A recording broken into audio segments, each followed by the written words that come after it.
Welcome everyone to Sacred Texts Summarized.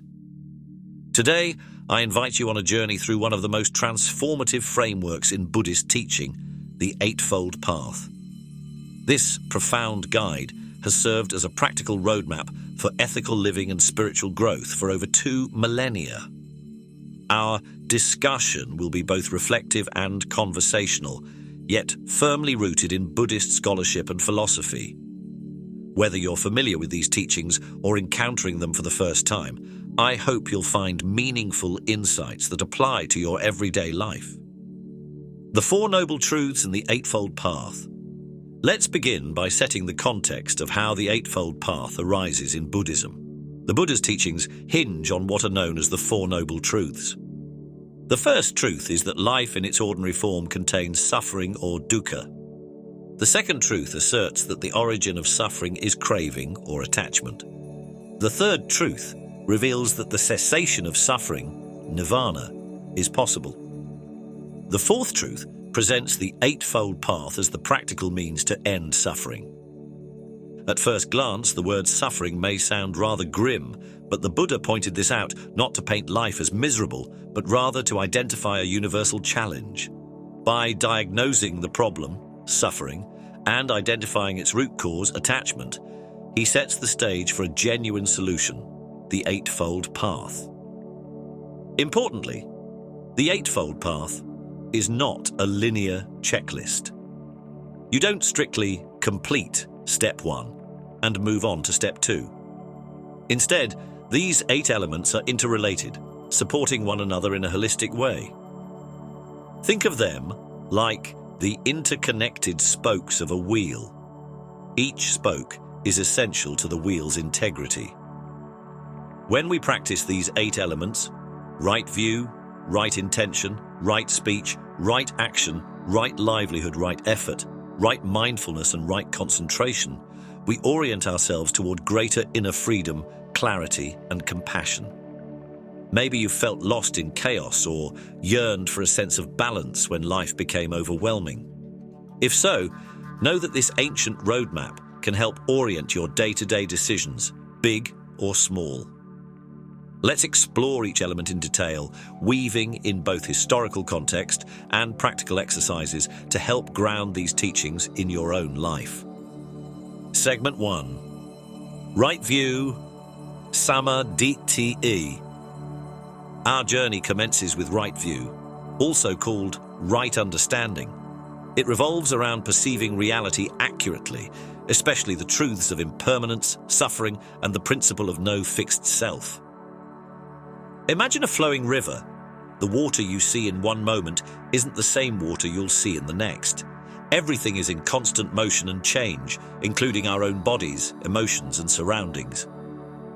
Yet, how frequently do we cling to what feels permanent? Our possessions, relationships, identities.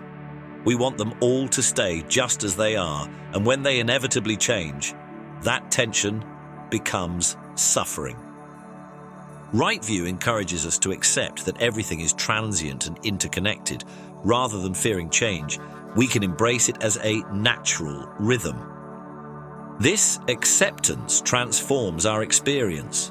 We become more resilient and open-hearted in the face of life's fluctuations.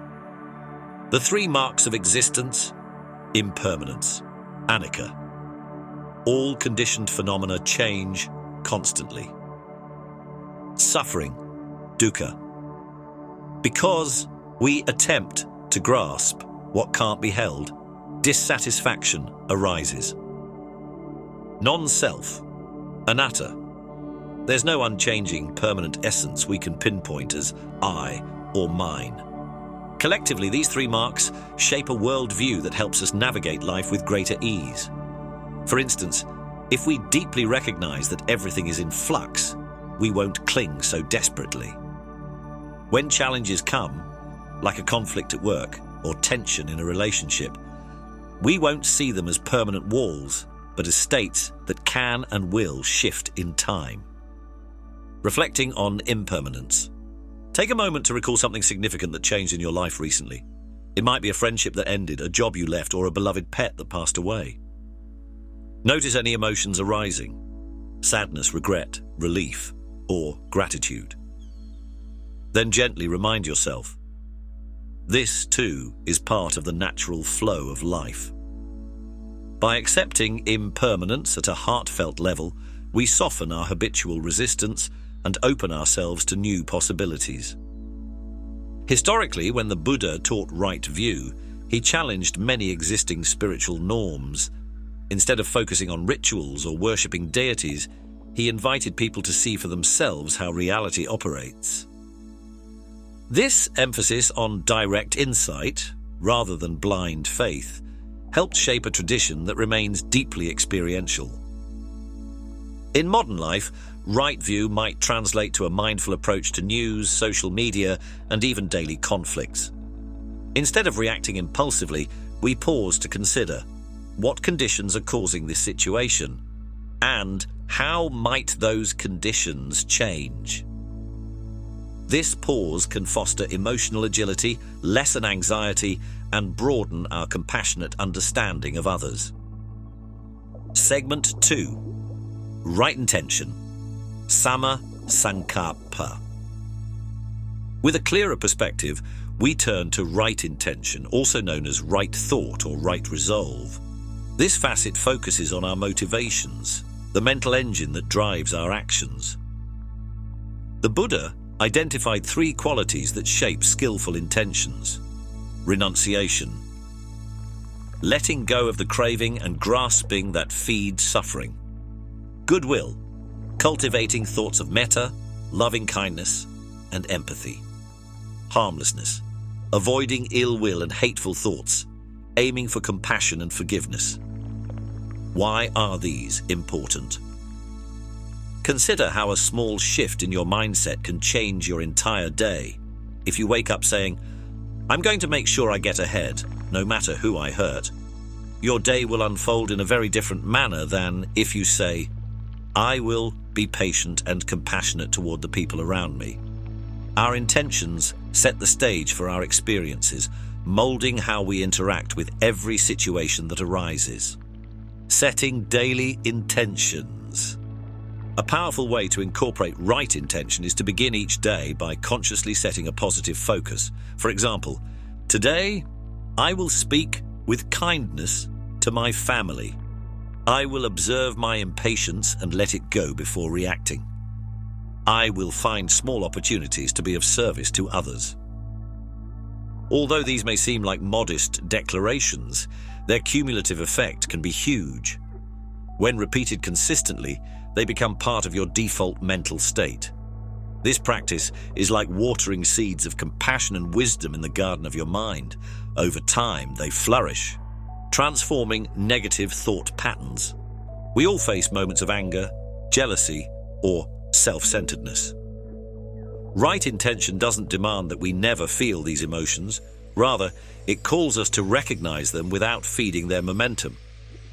Instead of harsh self-judgment, we can pause, breathe, and pivot toward a more constructive thought pattern. This is the essence of turning from harmful intentions to ones rooted in goodwill and clarity.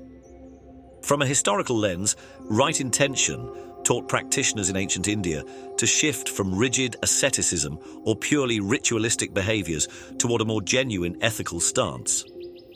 Buddhists were encouraged to examine their hearts and minds honestly.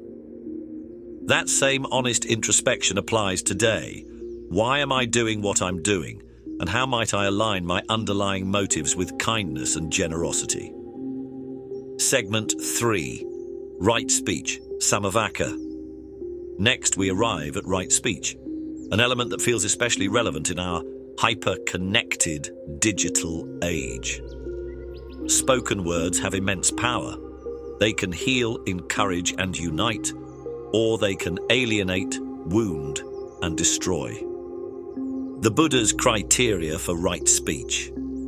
Is it true? Is it beneficial or kind? Is it timely? Is it spoken with goodwill? Before letting words escape our lips or our keyboards, we're encouraged to apply these filters. For instance, if you're about to give feedback to a friend, is it factual or is it based on gossip or assumption? Will it help them, or is it just venting your frustration? Is this the right moment, or are they upset and unable to hear it properly? Listening as a form of right speech. We often forget that half of communication is listening. Are you actually hearing the other person's perspective, or are you just mentally preparing your response? Deep listening is a gift to those around you, demonstrating respect and empathy. Modern practice, social media, and texting. Today, much of our speech happens through texts, emails, and social media posts. The same principles apply. Before hitting send, ask yourself if what you're about to convey is true, helpful, and non-harmful. This momentary pause can save relationships and bring more mindfulness to your digital presence. Historically, the emphasis on right speech set Buddhism apart in a time when religious teachings often focused on sacrifices, rituals, or philosophical debates. The Buddha's approach was refreshingly practical. How we speak to one another can either spread compassion or create conflict. That approach resonates just as powerfully now, especially as instant communication can magnify both our best and worst impulses. Segment 4. Right action, Samakamanta. Right action addresses our ethical conduct. It asks us to uphold the principle of non-harm in everything we do. Traditionally, this is framed as abstaining from killing, stealing, and sexual misconduct. But in a broader sense, right action encompasses any deed that promotes well-being and avoids intentional harm. Non-harming and compassion. One of the core Buddhist principles is ahimsa, non-violence. While that may seem straightforward, don't kill, don't hit, don't commit brutal acts, it also reaches subtler levels. Non-harming can mean refusing to spread damaging rumors or not partaking in corporate practices that exploit workers. Compassion may lead you to help the vulnerable, speak up against injustice, or show kindness to animals. Every day, ethical choices. Think of all the decisions you make each day, from how you treat the barista at the coffee shop to how you handle conflict with co-workers. Are you mindful of the potential harm or benefit in each scenario? Even small acts, like choosing reusable products to protect the environment, can reflect a deep commitment to non-harming. Over time, these micro-actions ripple outward, shaping both personal and societal well-being. Finding balance in modern life. In the complexity of modern life, it's impossible to avoid every instance of harm completely. Our devices and groceries have complex supply chains, and big systems often have problematic practices. But right action asks us not for perfection, but for genuine effort to minimize harm and support goodness. Even if you can't overhaul your entire lifestyle overnight, small, consistent steps, like eating more plant-based meals or donating to effective charities, can be powerful manifestations of compassion. From a historical standpoint, the Buddha's guidance on right action was remarkably pragmatic.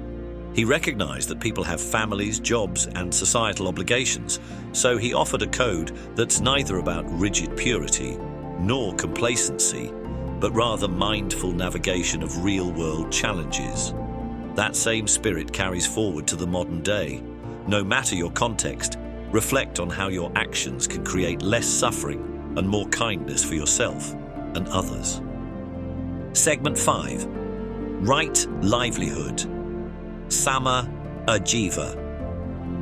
Right livelihood zooms in specifically on how we earn our living.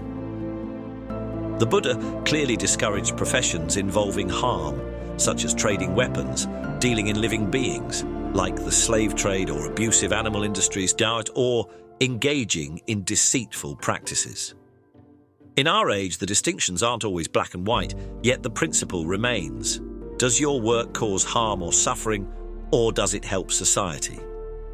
Aligning work with values. Think about your own job. Does it reflect your moral compass? If it doesn't, are there steps you can take, advocating for more ethical policies, pushing for environmental reforms, or supporting fair trade supply chains to bring it closer in line with your values? Not everyone has the privilege to immediately quit a problematic job. but each of us can exert some positive influence within our spheres. The calling vis the day job. Some people find that their deepest values and their vocations seamlessly align. Teachers, healthcare workers, environmental activists, for example. Others may need to balance passions outside of the workplace with a job that primarily meets financial needs. Right? Livelihood is less about the title of your job and more about the sincerity of your effort to reduce harm and spread well-being wherever you find yourself. Historically, this teaching was radical in a society that often didn't question how wealth was amassed. By highlighting the importance of ethical earnings, the Buddha reminded people that spiritual practice is not separate from economic life. Our livelihood is a primary way we engage with the world, so ensuring it's as benevolent as possible is key to living our values. Segment 6. Right effort. Samavayama. Up to now, we've addressed ethical and perceptual frameworks. Right effort, however, focuses on the energy and diligence we bring to the path. It's about encouraging wholesome states of mind and discouraging unwholesome ones. The Buddhist tradition often lists 4 aspects of right effort: preventing the arising of unwholesome states, abandoning unwholesome states that have already arisen, developing wholesome states that have not yet arisen, maintaining and strengthening wholesome states that already exist, tending the garden of the mind. An old metaphor describes the mind as a garden. We water and nurture beneficial plants like kindness, patience, empathy, while weeding out destructive growths like anger, jealousy, ill will. Right effort is the steady, intentional process of ensuring that garden thrives, identifying the wholesome and unwholesome. In Buddhist psychology, unwholesome doesn't mean you're a bad person if you feel anger or greed. It means these emotional states lead to suffering and unskillful actions when left unexamined. Conversely, wholesome states like generosity, loving kindness and clarity foster peace and harmony. Through consistent practice, we learn to lean into these positive qualities while gently releasing our more harmful tendencies. Overcoming obstacles. Many of us struggle with inertia, doubt, or distraction when we try to cultivate spiritual or ethical practices.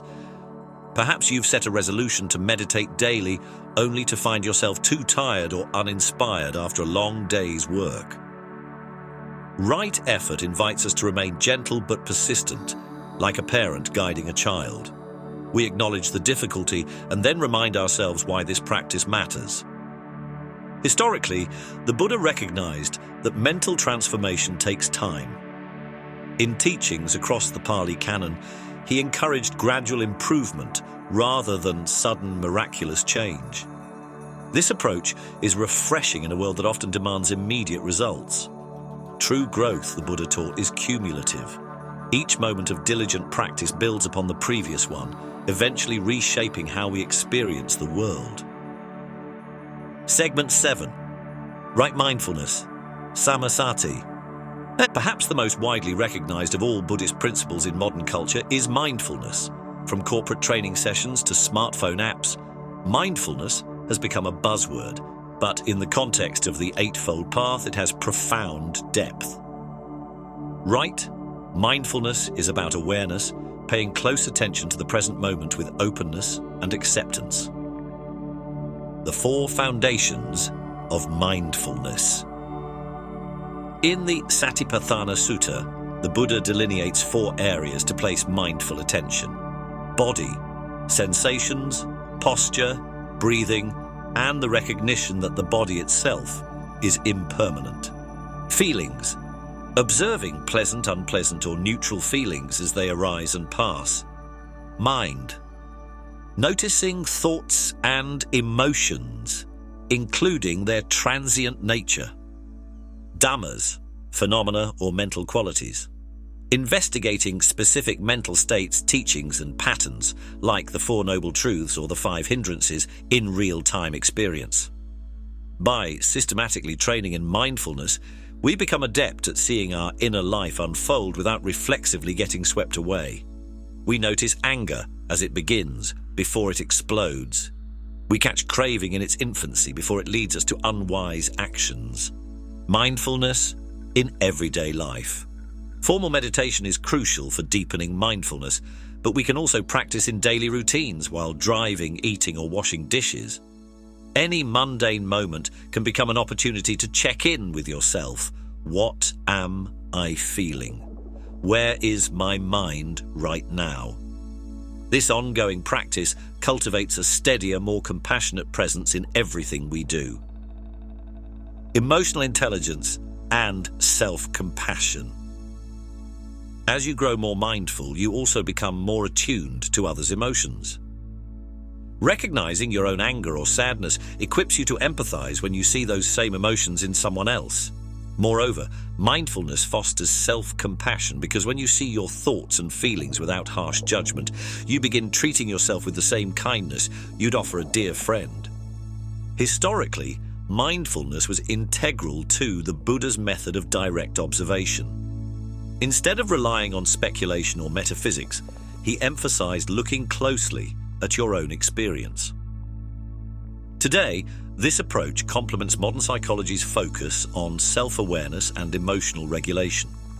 Many studies show that mindfulness can reduce stress, improve mental health, and enhance overall well-being, real-world support for the efficacy of this ancient practice. Segment 8. Right concentration. Sama Samadhi.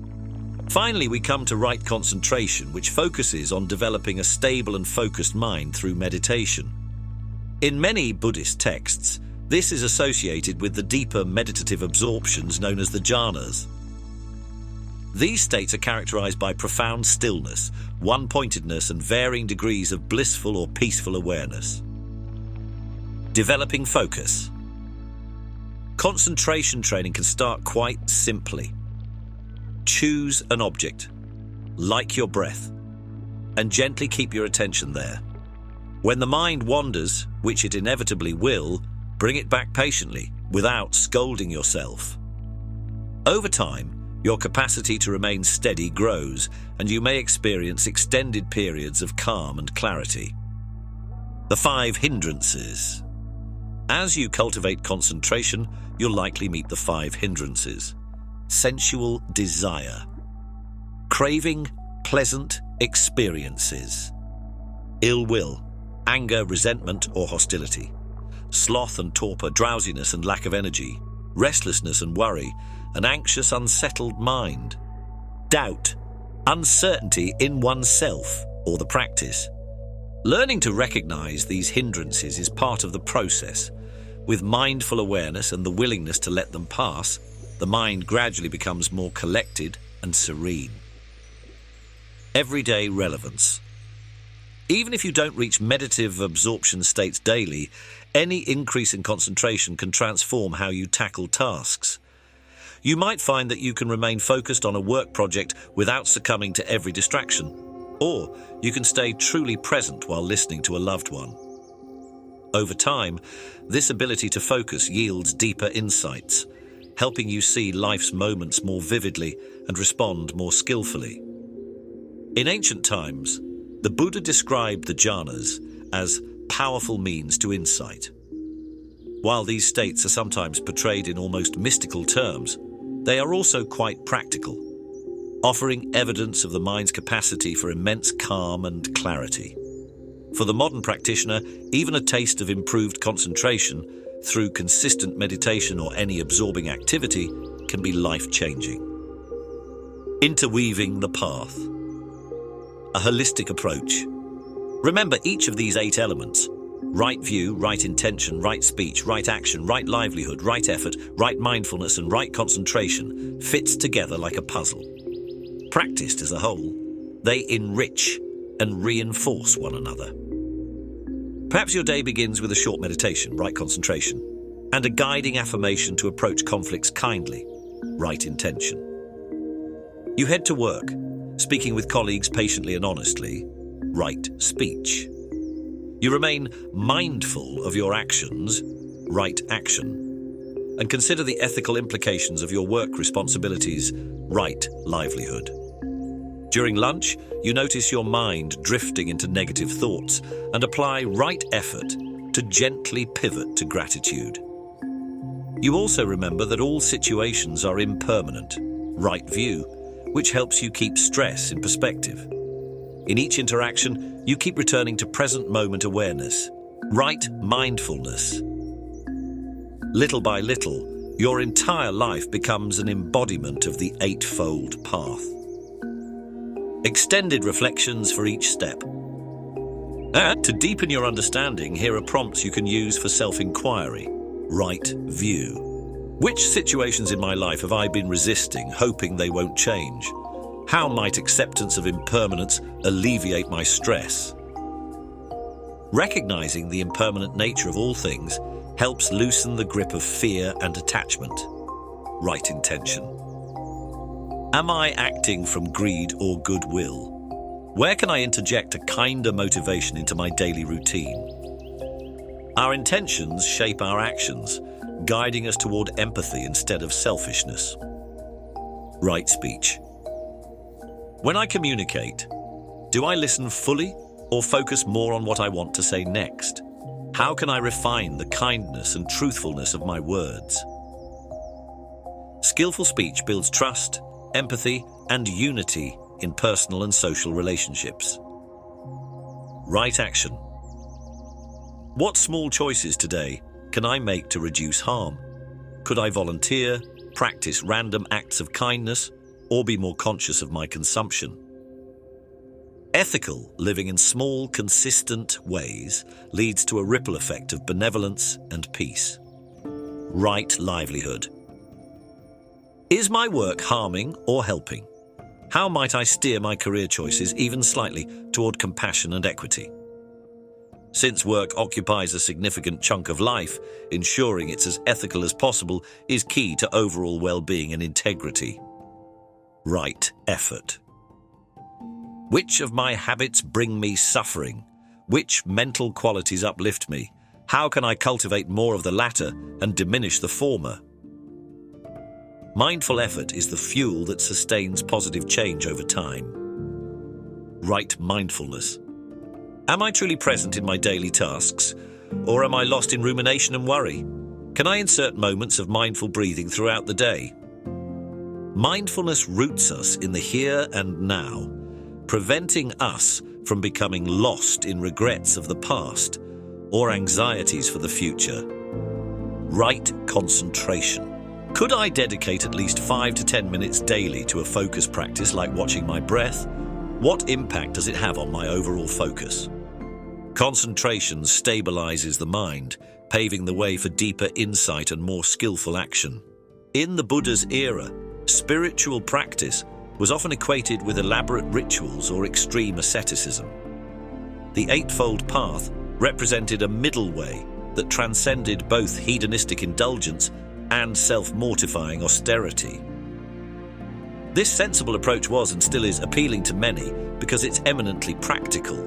You can see the results in your own mind, body, and relationships without needing to adopt rigid dogmas. In modern times, elements of the Eightfold Path have found resonance in contexts like psychotherapy, e.g., mindfulness-based stress reduction, or MBSR, social justice movements, aligning with right action and right livelihood, and corporate ethics programs, think mindful leadership and compassionate communication. While these contemporary versions can sometimes strip away certain spiritual components, the core principle remains: reduce suffering, increase well-being. Addressing common misconceptions. Buddhism is pessimistic. Far from it. The emphasis on suffering is a realistic starting point. By understanding suffering and its causes, we are empowered to alleviate it. The teachings are fundamentally hopeful, pointing us toward liberation and peace. You have to become a monk to follow the Eightfold Path. Absolutely not. While monastic life is one avenue, countless lay practitioners integrate these principles into everyday life, work, families, communities. The path is universally accessible. This is only for Buddhists. The ethical and contemplative tools of the Eightfold Path resonate with universal human experiences. People of any faith or no faith can benefit from practicing mindfulness, compassion, and ethical conduct. Now that we've walked through the Eightfold Path, perhaps you feel an inkling of how to apply it in your own life. Remember, these teachings are not just philosophical ideas, they're daily practices that shape our moment-to-moment reality. Whether it's speaking kindly, being more mindful of your relationships, or finding more ethical ways to navigate your career, each step can create profound ripples of positive change. Try this. Over the coming week, select one element of the path that resonates with you. It might be spending 5 minutes each morning setting a compassionate intention, or making a conscious effort to practice right speech when tempted to gossip. Notice any shifts in your well-being or in how you interact with others. In time, you might choose another element to explore more deeply. Layer by layer, you'll find the path weaving into your life as a holistic tapestry of mindfulness and ethical wisdom. Change is rarely immediate or dramatic. It's often subtle and accumulative. The Buddha himself taught the importance of patience and gradual transformation. Each good-humored attempt to be mindful, each small step toward compassion and away from harm matters. Over months and years, these tiny shifts gather into a profound metamorphosis, a calmer mind, a kinder heart, a clearer vision. Thank you for spending this time exploring the Eightfold Path. May these reflections guide you toward greater peace, integrity, and genuine connection. And remember, as you walk this path of mindful awareness and compassion, you also light the way for others.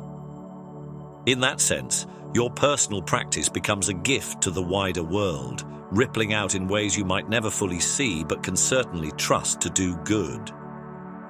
Until next time, this has been Analects of Wisdom. May you walk with clarity, compassion, and unwavering mindfulness.